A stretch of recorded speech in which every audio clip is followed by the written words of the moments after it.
kulanti wacan oo wanaagsan ku soo dhawaada channelkayga Mucjisati fadlan hadaad nagu cusub tahay subscribe saar sina share ma'saadka muslimiinta Burma waa dhaawac dhiigaya oo ku yaala jasadka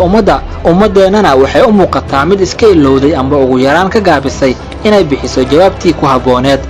dalkan wuxuu dhacaa koonfur bari qaaradda Aasiya waxaa xuduudo la leh wadamo dhowr ah oo ka tirsan caalamka sida Hindiya, Shiinaha, Bangladesh iyo kuwa kale. tirada muslimiinta ee ku nool wadankan waxaa lagu qiyaasaa 15% guud ahaan dadka reer Burma oo lagu qiyaaso 50 milyan. waxaana muslimiinta intooda badan ay ku nool yihiin gobolka Arakan oo dhaca koonfur galbeed Burma.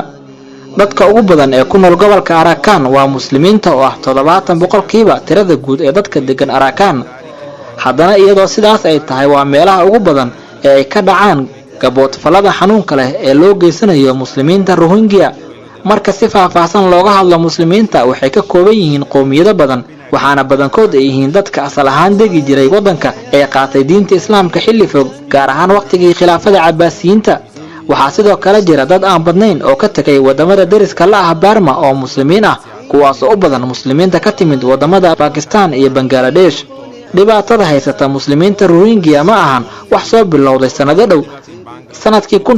1784 ayaa Arakan waxaa duulaan wuxuusnimo ah ku qaaday boqorkii Buudiga ahaa ee lagu magacaabi jiray Bodabay kaas oo si qasab ah Arakan ugu biiriyay Burma. boqorkan ayaa xilligaas aad uga cabsi qabay in islaamku uu ku fido mandiqada waxaana xaqdiga iyo naceebka u qaba muslimiinta ay ku riixday inuu duulaan ku soo qaado wixii ka dambeeyay sanadii 1900. dawladda Ingiriiska ayaa buudiinta u sharciyeysay Arakan sanadii 1942 waxay muslimiinta Rohingya la kulmeen xasuuqii ugu argagax badnaa kadib markii kooxaha cunsuriyiinta ah ee buudiinta Maaq oo taageero ka helayay gaalada kale ay xasuuqeen ku dhawaad 100,000 oo ruux muslimiin ah oo u badnaa dumar iyo caruur. sanadii 1962 waxaa talada dalka Burma afgembi kula wareegay militariga kuwaas oo halkoodii ka sii laba jibaaray dhibaatooyinkii ay la kulmayeen muslimiinta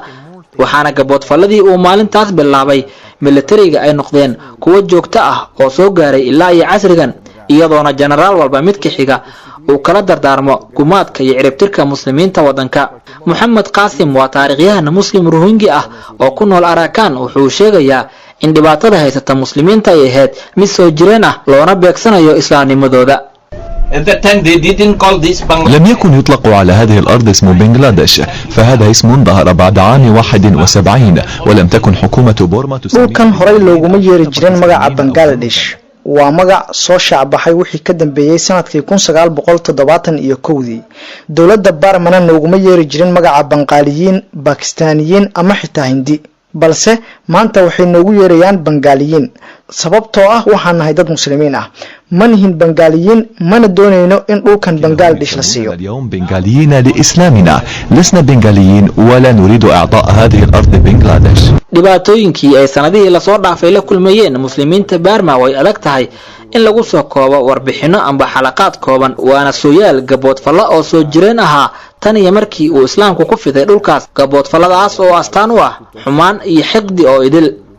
dawladda Burma waxay u aragtaa muslimiinta Rohingya inay yihiin soo galooti aan wax xaq ah ku lahayn wadanka sidaas daraadeed waxaa ka mamnuuc ah in la siiyo dhalashada. kuwooda ugu nasiibka badan waxay haystaan kaarar dalku joog ah oo lagu qoray inay ajaanib yihiin.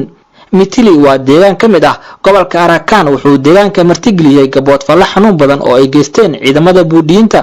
waxaana albaabada la isugu dhuftay 9 masjid oo ku yiila magaalada boqolaal gurina waa la burburiyay. muslimiintii ka barakacay halkan ayay ciidamada buudiinta waxay u sameeyeen xabsiyo waaweyn oo dusha ka furan kuwaas oo muslimiintu ay ka sameysteen guryo cooshado iyo alwaax ka samaysan. arinta la yaab kale waxay tahay in aan dadkan loo ogoleyn inay ka baxaan halkan oo ay risqi raadsadaan.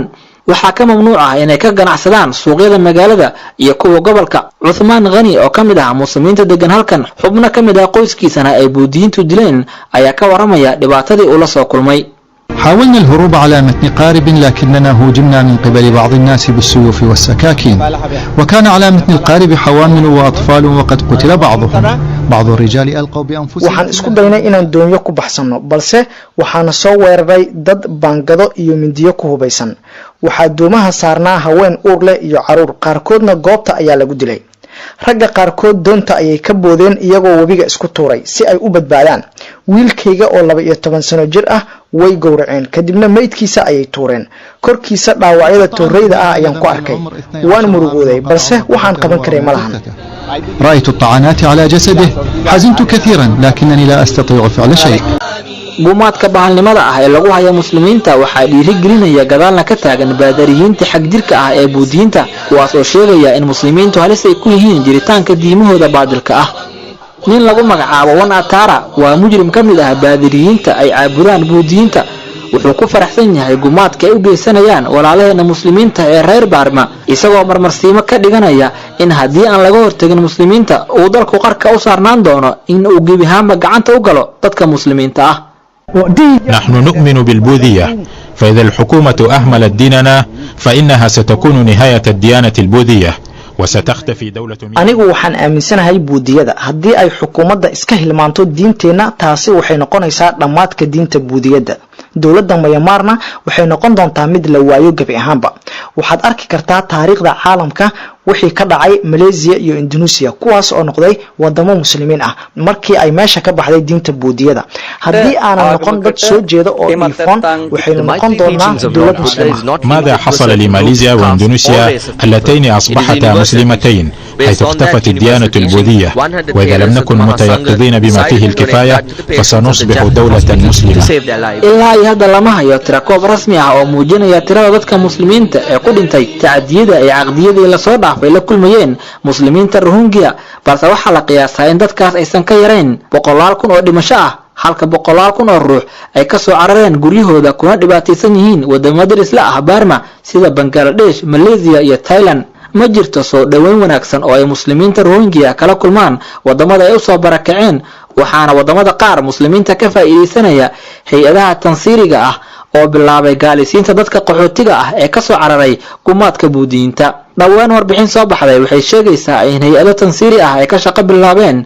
kaamamka ay ku nool yihiin muslimiinta Rohingya ee ku yaala wadanka Bangladesh waxay iyagoo ka faa'iideysanaya duruufaha muslimiinta u soo bandhigayaan inay gaaloobaan lana siiyo lacago badan iyo nolol wanaagsan dowladaha reer galbeedka ee ku hadaaqa xurriyadda iyo dimuqraadiyadda ayaa isha ka daawanaya dhibaatadan waxaana xaqiiq ah inay ku faraxsan yihiin maadaama Allah uu quraankiisa kaga markaati kacay inay gaaladu jecel yihiin dhibka muslimiinta إن تمسسكم حسنة تسؤهم وإن تصبكم سيئة يفرحوا بها وإن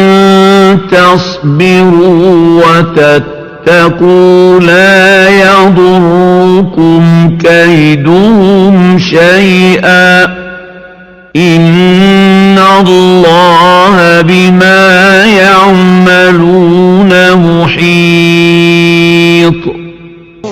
صالح عبد الشكور وإعلامي ملحكة مركز كسو بندقستا أرماها مسلمين در روهينجيا وحو شيغيا إن أون سان سونجي oo xaakimada dhabta ah ee Burma ay sii kordhisay dhibaatada muslimiinta maxfalada caalamiga ahna uga jeesto isagoo dimuqraadiyadda iyo halku dhigeeda la midka ah kuwaas ku tilmaamay inay yihiin halku dhige been ah oo aan waxba ka jirin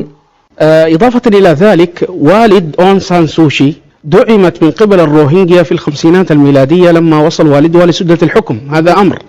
الأمر الآخر أون سان سوشي اتخذت من الروهينجيا أباها بلاي أون سان سونجين وحا تاغيرو كهلاي قومية الروهينجا xilligii uu xukunka wadanka qabsaday sanadihii kuntumeeyadii taas waa arinta koowaad arinta kale Aung San Suu Kyi waxa ay bulshada Rohingya ka dhigatay kaar siyaasadeed markii hore way ka aamusneed arimahooda kadibna way hadashay oo waxay tiri dhibaatada lagu hayo Rohingya uma qalmaan in lagu tilmaamo xasuuq wadareed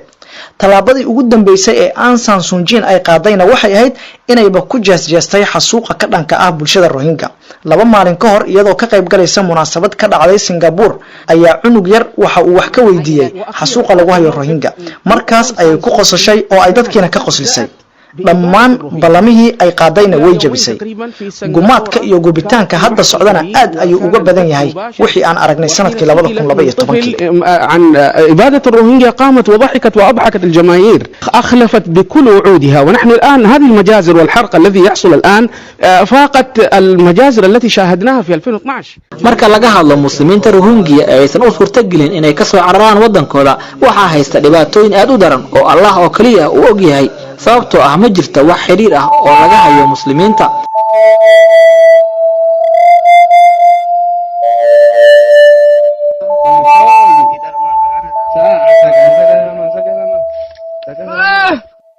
warbaahinadana looma ogola inay gudaha u gasho waxa mamnuuc ka ah barashada quraanka kariimka ah iyo diinta islaamka wadankana ma joogaan culimo badan oo dadka diinta barta xukuumadda hadda jirta ee madaxda ka tahay haweeneydan lagu magacaabo Aung San Suu Kyi oo reer galbeedku ay siiyeen bila sharafeed ay ugu magac dareen biladii nabadda ayaa muslimiinta ku soo rogtay go'aamo hor leh oo aad u adag